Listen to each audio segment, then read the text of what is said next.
According to the CDC, on average, a couple gets divorced every 36 seconds. Very nice. LawFlip, objection, Your Honor. Turn the game upside down. LawFlip, objection, Your Honor. Turn the game upside down.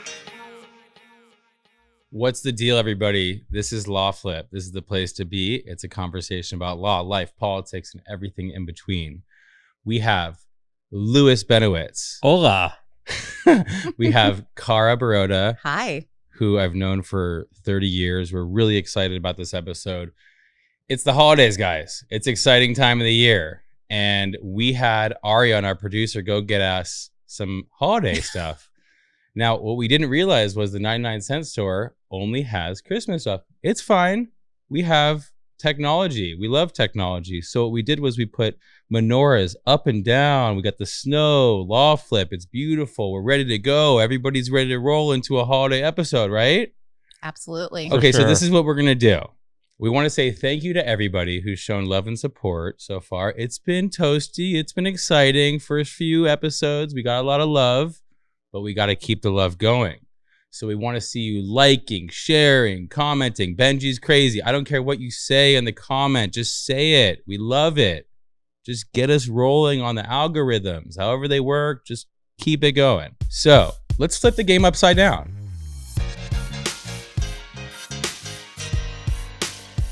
So it's the holiday season, right? It's a beautiful time of the year. Everything's perfect, but it's hell for some people. And so there's hope and there's despair. But we have family law attorney, Cara Boroda, who's going to take us through all of it. Let's get started with some basics about family law. So as I understand it, family law consists of, divorces, separations, child custody disputes, and post-divorce issues. Right. Post-judgment modifications or enforcement, and also domestic violence. Got it. And so what made you go into family law? So initially when I went to law school, I thought I wanted to do entertainment law, and I realized that wasn't the right fit for me. So I took an elective, family law, taught by 2 judges at the time, and I got the top grade in the class, and they offered me a clerkship. And so I started specializing in family law in law school and got a summer associate position at a great firm in the city. And it's all I've ever done for the past over 9 years. We talk about this a lot, big firm versus small firm. What made you want to work at a small firm as opposed to staying at the big firm? So I really wanted to have the opportunity to, I guess, touch a lot of files and speak directly with my clients and have the mentorship. And that's what I found at my current firm. I've been there over 6 years. So it's just been a great opportunity to grow and really become, a great lawyer. That's great. And I want to get some of the basics out of the way of how long does it take, would you say, on average, between the time that you get retained by a client to the time that a divorce is finalized, they get to move on with their life? So I'd say about 18 months. So California has a 6-month statutory waiting period. So you cannot get divorced in less than 6 months. Why do you think they do that? I think it's an archaic rule to allow people a cooling off period to see if they really want to actually go through with the divorce. But most people have already made up their mind that that's what they want. And, you have to do what's called mandatory financial disclosures in the beginning, and there's might be discovery, and you got to figure out what does this estate look like. And then you also may have the custody issue. So all of that takes time. That 6-month issue, the waiting time period, how often, if at all, do you see couples start the divorce proceedings and then stop them and say, we're coming back together? I think I've been practicing about 9 years. I've seen it 4 times. Wow. So yeah. It doesn't happen too often. No, usually by the time they come and meet with us, the lawyers, they've made the decision that the marriage is over. What are is there anything common between those 4 cases that you've seen? Nope. They're all different. Different. What percentage of the couples that have come to you tried therapy prior to initiating divorce proceedings? Majority of my clients have tried, family therapy or individual therapy to really determine, is the divorce the best alternative or not? And if they haven't, what do you suggest that they do? Absolutely. Why? Because I think that just as we all take care of our physical health, I think taking care of your mental health and ensuring that you're making a reasoned and logical decision that's going to affect the rest of your life you should have that clarity of mind to do that. How often in situations where divorces involve children do you see parents waking up, doing their best to be mature adults versus them acting completely irresponsibly and basically ruining the kids' lives? So in our practice, my clients tend to be really reasonable in terms of thinking what's in the best interest of their children. But I also think it's incumbent on the lawyer to ensure that you don't have a client that's conflating the issues, mixing, for example, financial issues with custody issues, or using custody issues as leverage to gain an advantage in financial issues. I don't do that. I won't touch that. I won't practice that way. So I think I think when you deal with custody separately from, the financial issues, you really ensure that the parents are making decisions in the best interest of their children rather than something that might be like financially driven. So Lewis and I have to deal with people that, place stigmas upon personal injury and employment law in all sorts of ways.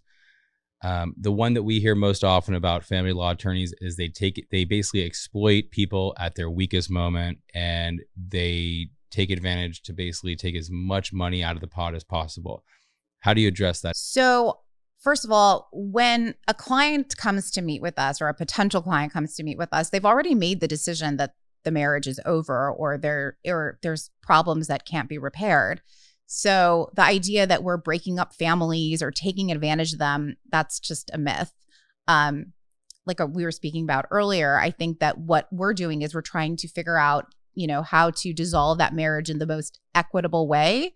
But the family's always going to be there. It's up to the couple and to ensure that they continue that strong relationship for themselves and for their children. So I don't think that there's really any truth to the myths that we hear about. Sure. You mentioned the fact that when people come to you, they basically have already decided that they're going to get divorced. But does it not make sense to come to you before you've already made that determination, to determine like what, if any, rights and what your rights and responsibilities are? And does a divorce make sense for you? Is it always like the point where divorce makes sense when they come to you? And no, yeah, you're right. Sometimes clients are just doing their due diligence. They want to understand, what is this process going to look like? What are my risks going in? What can I expect? What should I be doing right now at home? Should I be, figuring out where my husband banks? Should I be figuring out where my wife is shopping, what they're doing? I mean, knowledge is power. So I think it's never too late or too early to meet with a divorce attorney if you're considering going through a divorce. Sure. Did you or did you not get a divorce only to then market yourself as a divorce attorney? Absolutely. No. I got a divorce. I was divorced at about 30. It was not a marketing tool for me. I think if anything, it's just made me that much more empathetic for people who are going through a family law situation, because I know what it's like to sit on both sides of the conference room table as the lawyer and as the client. Yeah. So as the client, I just saw Miley Cyrus got a tattoo. I think it's like a freedom. She's in the midst of a divorce, I believe, from Liam Hemsworth, one of those Australian guys. I get them confused. But is that what you felt when you got divorced? Like, was there at what point, or what, if any point, did you feel like a sense of freedom, and why? I think when I finally made the decision that my marriage was over and it wasn't going to get better, once I kind of made peace with that decision and I moved out, I definitely felt freedom and I felt empowered and I felt a lot stronger, because I think when I was sitting in that marriage and I was really unhappy, being kind of like in this dormant position made me feel a lot more vulnerable and scared. And once I finally took action, I felt a lot stronger about it. And so another sort of marriage divorce thing in the news, or in pop culture right now, is this movie. It's A Marriage Story. Oh, it's so good. It's probably the best movie I've seen in I don't know how many years. It was wonderful. But when I say that, it's a weird thing to say, because it was the most excruciating movie I've ever seen in a long time, because it basically details Adam Driver and Scarlett Johansson going through a divorce with a child. I mean, it's just brutal. And more brutal than More of the Roses? I haven't seen it. I think there's less screaming in Marriage Story than War of the Roses. And I think no one's like hanging from the chandelier in Marriage Story. This is brutal. It's raw. And so one of the toughest scenes that I mean, there's so many tough scenes, but one of the toughest scenes is when Adam Driver gets served with the divorce lawsuit by the sister-in-law. Mm-hmm. And she had such a tough time doing it. When she finally does it, it just rips through you. How do you deal with those types of situations? Like the practical reality of it may not be serving because there, a lot of times opposing counsel will accept service, but how do you deal with just tact? The tact and this is not just a business dispute. This is family. It's a family unit. I think the last thing the one thing I won't ever, I don't say never, but I always try to encourage my clients to be honest with their spouse, unless of course there are domestic violence issues and there's a fear or danger to them. I think that honesty is really important, that, hey, this is coming. I'm thinking of filing. I'm going to serve you. I think having a process server run after a spouse is terribly aggressive and probably unnecessary. I think it's really important to start a divorce case off with respect. And I think it sets the tone for the rest of the case. I'd like to, for example, if the other party's not represented, so I don't have another attorney to serve the initial pleadings on, I'll contact the other spouse and I'll ask if I can, email them or mail them to them. Or, hey, you know what? I do have my process server, but what if he meets you at Starbucks at 4:00? Just so it's not this like very uncomfortable and aggressive situation. There's no reason for it to be like that. And I think if I were doing what you were doing, that would be the only way that I could maintain happiness in doing what I do. Like if you were just a jerky attorney that pulls all sorts of maneuvers. I wouldn't be able to sleep at night. I think it's really important to be respectful to the other side, no matter what. Whether it be family law or any other practice, what do you think that you do? Because I know you very well, and I know that you enjoy what you do and you're happy. And we talk about this a lot on here. Mm-hmm. Most attorneys aren't happy. I hate to say that. It's just a real deal. What do you think that you do to keep a level of happiness and contentment with practicing law? So I think for my firm, we really have a focus, like a great work-life balance. I think it's so important to take care of yourself and to work out. I'm a big SoulCycle person. I joined the cult a couple of years ago. It really helps me. I'm big into cults, just not that one. It really helps for me to like relieve the stress, and it's a great like venting opportunity, I guess. I think it's important not to bring home the work, to talk about something else with your spouse or your partner, and to give yourself kind of like an opportunity to what I call is like a no-fly zone. Like I don't work like Friday night through Sunday morning. It's my no-fly zone. I don't check emails up for work. I try. How do you actually do that? Like, you just literally don't check your email? Yeah. Unless I know that there's something like urgent going on that's, coming, that was occurring during the week that might like lead into the next week. I really try to avoid work in that 24-hour period just to give myself an opportunity to like just take a break. Okay. So Lewis and I hear crazy arguments from opposing counsel every single day. Mm-hmm. I got to think that you hear some crazy ones as well. So finish this sentence for me. My client's entitled to be reimbursed for the following expense. Like this is, I'm imagining opposing counsel coming to you, looking at you with a straight face and saying, Cara, my client is entitled to be reimbursed for the following expense. Your client's breast implants. Because no way. Yeah. A couple of years ago, I had a case where opposing counsel the husband put on his disclosure forms, listed the breast implants as an asset of the community, and he was seeking a reimbursement because his wife had an affair. And his position was that the community did not benefit from the breast augmentation. So therefore, not that crazy. Not as crazy. Therefore, the community should be reimbursed. He wasn't reimbursed, but it was a creative argument. Okay. All right. So, without, that's kind of a funny one, but it probably at the time was not that funny. No. And, as a lawyer, I always talk about how when I first got out of law school, I would get sucked into these brutal drag out arguments. We would swear and cuss at each other. And what I found was that I I thought that was the way that we were supposed to operate.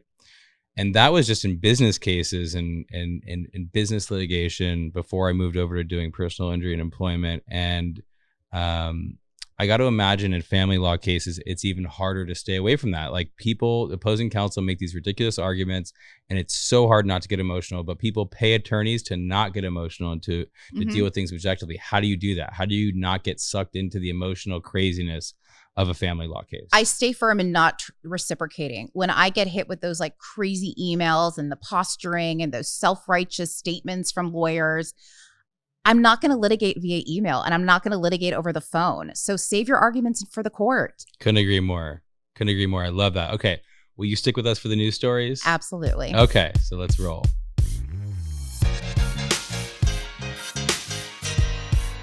According to the CDC, on average, a couple gets divorced every 36 seconds. Very nice.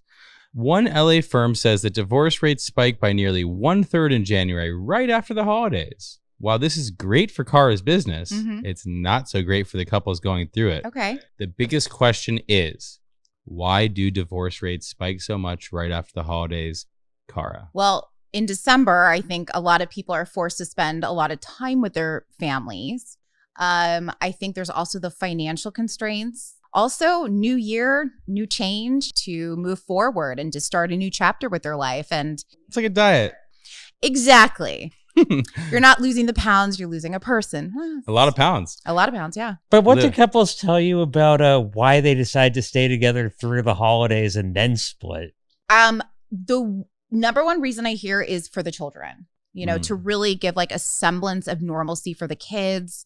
A lot of guilt, Lou, what's your take on this one? I'm agreeing with everything Cara says. I mean, family stresses me out a lot. I'm happy I don't have major money issues. But yeah, family dynamics are complicated between my family and my wife's family. It's hard. Like, that's a major source of conflict in my life. That's the real that you get on LawFlip. Yeah. And, domestic violence goes up dramatically during the holidays. I mean, for sure. My father, Mark Smith, introduced me to one of the greatest Christmas songs of all time. It's called Happy Christmas. And the line that strikes me in that song always is, so this is Christmas, and what have you done?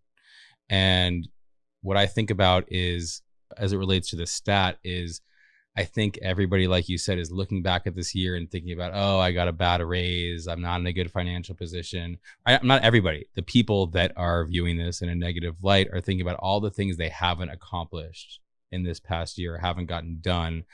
And so I think they're looking forward to sort of the proverbial diet and saying, what do I do in this new year to wash myself clean of all this bad stuff? And I think that's what's like the main factor and why this thing happens. And so there's tons of stats that reflect that finances, as you guys have discussed, are a driving factor, and not only getting divorced, but as an obstacle to getting a divorce. Tell me all the critical ways that you see finances playing into a divorce. So I think it's a wake-up call for a lot of people that they're now going to have to be on a budget. Sometimes it's a shock to see, oh my God, we don't even have that much money. I thought we had a lot more. Sometimes people are shocked to see that they've been making up the deficit each month on credit cards. So their marital standard of living is actually a facade because it's just supported by debt. So I think those are a lot of the things that people might be affected by, like financially, when they decide to get divorced. How often do you see people who would probably be divorce candidates end up not getting divorced and trying? Expensive? Yeah. I mean, I've only seen like 4 couples like reconcile. Right, but I'm talking separate from reconciliation, to where you have something that's not divorced, but you're not really together, but there's still some sort of financial interdependence. Maybe they've come to you to consult. They don't go forward with working with you. And your take is that it's the finances that's stopping them from doing for it. example, whenever I meet with a prospective client, I always like to run what's called the Disso Master. It's the program in California that we use to determine what child support is and what temporary spousal support is. Because when we look at permanent spousal support, there's subjective factors. It's not just a formula. And so when you run the numbers and a spouse sees that this is what they're actually going to have to live on if they're not working, or, it's very hard for them to realize, oh my gosh, I'm only going to get $3,000. How am I going to make my rent? How am I going to be able to do this?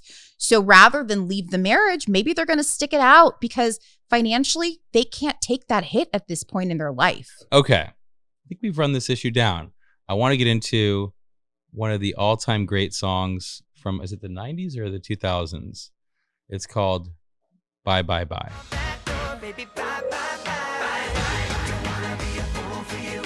Bye Bye Bye by NSYNC was one of the great tunes of our times. And one of its members, Justin Timberlake, we all know him, might be saying bye bye bye to his perfect life. Cry Me a River. Lewis. Ooh, that was I good. like that. Okay, so let me explain. So Timberlake was recently caught on camera holding hands and sloppy drunk during the course of an upcoming project. Timberlake's worth over $200 million and is married to Jessica Biel. Their prenup has a clause requiring Justin Timberlake to pay $500,000 if he's proven unfaithful in connection with the divorce. Now, people get fidelity and other lifestyle clauses or love contracts to deal with an array of issues ranging from looks and weight. You have to basically stay a certain shape. It's pretty wild. To substance abuse, to basically infidelity. Is it a good idea, Cara and Lewis, to use a prenuptial agreement as a way to financially punish your spouse for cheating or for other bad behavior? Cara. I think it's wrong. A marriage is dynamic. People are going to change and life happens and you don't really know what the stress is going to be like. I don't think it's appropriate to put the blame on one person if they maybe have an affair or they do something wrong. I mean, it really takes two. Sure. So I don't think that it's right to do at all. What do you think about this, Lou? I mean, I get why someone would want to do this in theory. The problem is if you don't make a lot of money, then it's just a penalty. If you do make a lot of money, unless the sum is astronomical, it's not going to be very effective. And I could honestly see couples where the partner who demanded the clause in the first place might just ignore the transgressions until there's a divorce and then suddenly decide to use the clause as leverage. It wasn't right. And or like hypothetically, what if one spouse like makes the marriage like this terrible experience on purpose just to get some kind of financial incentive, like knowing that the other spouse is maybe going to stray from the marriage or something. Like I just don't like that. Yeah, marriages are too complicated to boil it down to that type of thing. Absolutely. Yeah. And so sticking with prenups, just one more question. How often do you see a prenup discussion tank a relationship before they ever have a chance to get married or divorced? Great one. I've seen it a few times. Yeah. And I think it's because either the terms of the prenuptial agreement are unconscionable, like the person is seeing that, oh my gosh, if I get out of this or if the marriage is over, I'm not going to get anything. Or someone is having a really tough time disclosing all their assets and debts. I think that could be part of it. Oh, man. Okay.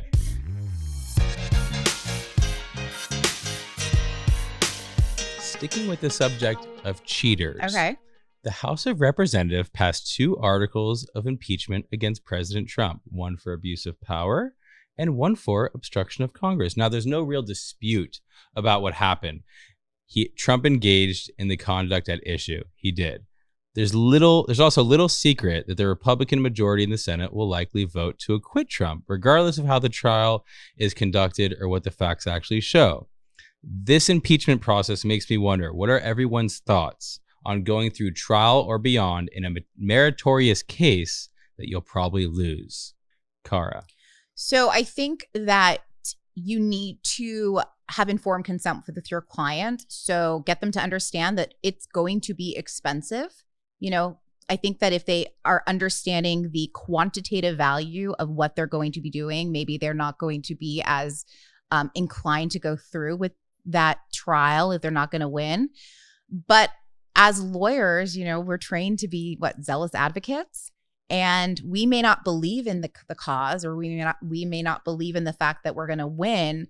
But if it's important for our clients, I think, and it's not illegal or unethical, I think there's nothing wrong with going forward with it. One of the things that people in family law and, for lawyers and for the clients have to understand is it's really important to look at your case from like a bird's eye view. And while it might be really important to the client that you go forward on a particular issue, you have to see how is that going to affect the other issues in the case. But Cara, he's a jerk. He's a jerk, but you also have now 15 more years of co-parenting with him. But Cara, she doesn't talk to my mother. It's irrelevant. It doesn't really matter. What matters is, you're going to spend $50,000 to $100,000 on this case, and you're not going to even now be able to send your child to college. But my kid likes me better anyway. Well, you have to have like evidence of that.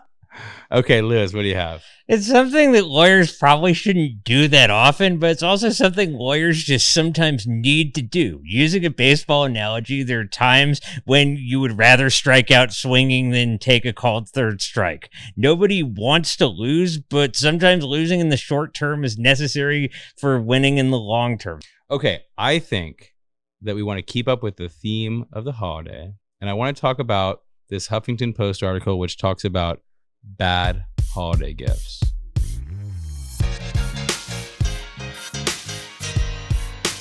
Over 90% of employees have faked enthusiasm over office holiday gifts, according to a recent survey. Some uninspiring to awful gifts have included a book on how to be better at your job. That's very nice. Season tickets to the CEO's son's Little League. A seatbelt cutter. Quail from a boss's hunting trip, and a company logo. And company logo crap. Oh, company logo junk. Got it. So like the pens and stuff like that. Okay. So according to the research, people want thoughtful gifts, and they don't think things like performance improvement tips and company logo swag are thoughtful. The article gives a few tips. What's the worst holiday gift you guys have received? I used to hate getting those Hickory Farms boxes as a kid. My parents would keep kosher at home, so half the stuff they wouldn't let me eat anyway. Plus, I've never been a fan of super processed meat and cheeses. It's a one-size-fits-most gift that definitely doesn't fit me, and I wish the people who had given my parents this stuff had been a bit more thoughtful. Fair. Can I tell you what I know someone else received? I know someone who received someone else an empty engagement ring box from their future mother-in-law before they even got engaged. That is the most Jewish story I think I've ever heard. It was terrible. Okay, Jewish guilt in a box. It's like giving like a onesie to a woman who doesn't have a child yet. Oy, so mine is, I was at a holiday dinner with a firm, and everybody was getting really cool gifts, expensive wine, I'm like looking at this thing. I'm like, oh my God, what am I going to get? And somehow I end up with this thing where you hit a button and it says, sexy time. And I'm like, you gotta be kidding me. That's terrible. That was really bad. Cause like, it was just. Do you know who gave, like, I do. Purchased it? I do. And she does. And we all know. Anyway. This is what we're going to do. We're never going to give sexy time pound gifts. We're never going to give Hickory Farms things. We're going to give beautiful, thoughtful gifts moving forward. Happy holidays, everybody. Let's move on to one of the greatest segments of all time, Deal of the Week.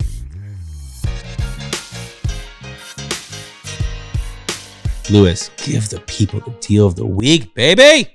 It's less than 100 days till baseball season starts. I'm not sure where I'm going with this, but my beloved Los Angeles Dodgers have taught me to appreciate the smaller moments and victories in life, because you never know when things are going to go from amazing to awful in no time flat. It's so in line with this holiday spirit, just making the most of the tough times. Cara, how do you make the most of tough times? I like to be prepared. And so by doing that, I put the Citizen app on my iPhone. It determines your location. So it's different than the Nextdoor app, which really doesn't like move your location. And it gets all the 911 calls. And so it tells you everything that's going around where you are, like the man that's yielding the knife, the woman that's running naked through the street, the two guys that fell in the trench, you know, so whatever, you know, the home invasion robbery, whatever it is, like it gives you all the details. And then it allows the community to comment. Yeah, I can totally get into that. I hate to be so cryptic, but people are going to be coming for you. You, Cara, you, Lewis, they're going to be coming for you. You're going to be at the holiday dinner. Everything's going to be going fine. And all of a sudden, mother-in-law goes, bam, you know, go do this. Sister-in-law does this. You'll have all sorts of people coming for you. This is what you do. You download the Headspace app. You go to a corner. You turn it on. You put your AirPods on, you stare at a wall, and you shut your mouth. That's all you have to do. That's my deal of the week. You be quiet. You let the discomfort live, and it passes. Maybe you go hand out some cocktails. Maybe you go clean up the kitchen.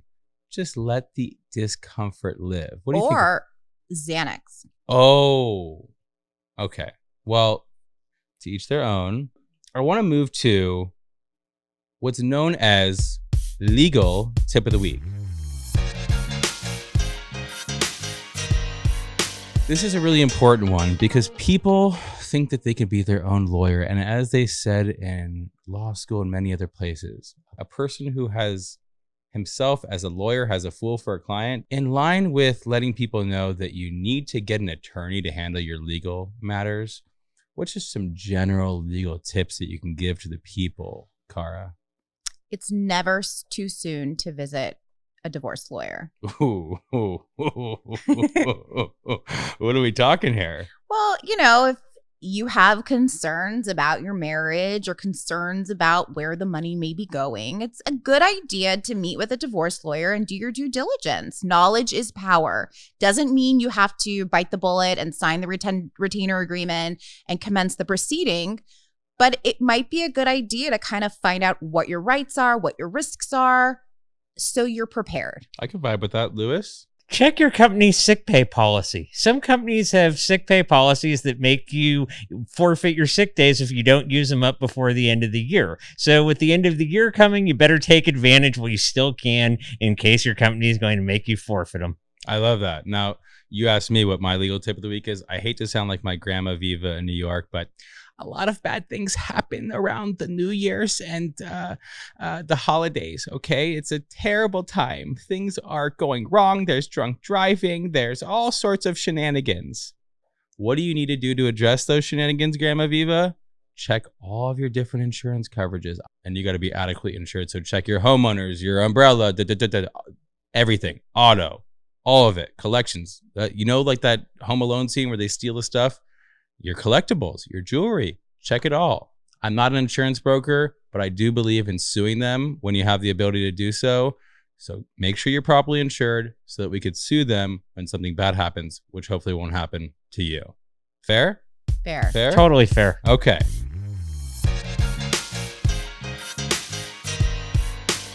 One of my best friends, Aaron Wernick, he is not only an amazing guy, he is an ex-Google TapAd employee who started one of the hottest software companies in the world. It's called RockPaper. They got virtual and physical credit cards that will make doing your expenses so much easier. I love Aaron. I love RockPaper. Go get RockPaper. They've got exclusive access for LawFlip customers. Go to RockPaper, RockPaper.com/LawFlip and get the plug.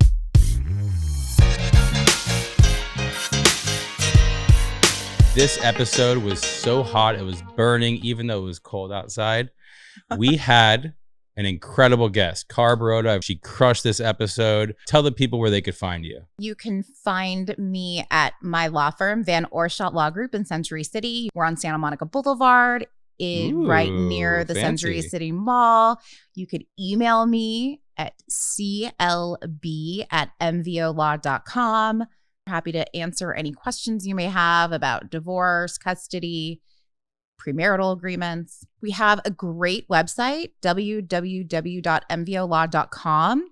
And we write frequently for our website. So there's a lot of interesting articles and blog posts about a variety of family law issues. So check it out. It's a great resource. But next week, what we're going to do is we're going to talk about all things 2019, the ups, the downs, and what we're going to try to do differently in 2020. So come at us, watch us next week, listen to us next week, and let's get it.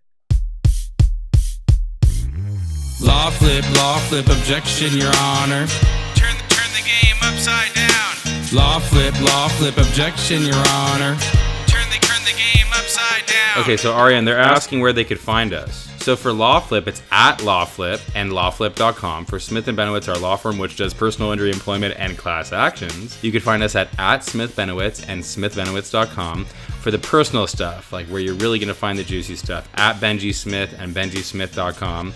At Wages Guru and LewisBenowitz.com for Lewis. Oh, so LawFlip is produced, directed, and edited by the young legend Ariane Tabibi, visual effects and compositions by another young legend, Oren Azad. Intro music provided by Pen Practice. Pen Practice, what is it? Premium instrumentals for upcoming artists by the music industry's top producers. For more info, visit penpracticemusic.com. I had so much fun recording the intro song with my man Hilton Deuce Wright. Looking forward to hearing more and more from Pen Practice. So the LawFlip identity, this hot logo that you're looking at, created by Garrett Whiston and Travis Nagel. Special thank you to Shai and Seth from the Horwitz Marketing Agency. A huge thank you to Aaron and Vanessa from Smith & Benowitz for endlessly dealing with all of our podcast bullshit. And lastly, a huge thank you to our beautiful wives, Julie and Lisa, for supporting our vision, and all the love to all of our 4 boys combined. Disclaimer, this podcast is made available by Smith & Benowitz for educational and entertainment purposes only. It is only intended to provide general information and opinions about legal and other concepts, and is not intended to be used as a source of legal advice or relied on for legal advice. By listening to this podcast, you understand that no attorney-client relationship is being formed between you and Smith & Benowitz or any of its attorneys. This podcast should not be used as a substitute for competent legal advice from a licensed professional attorney in your state.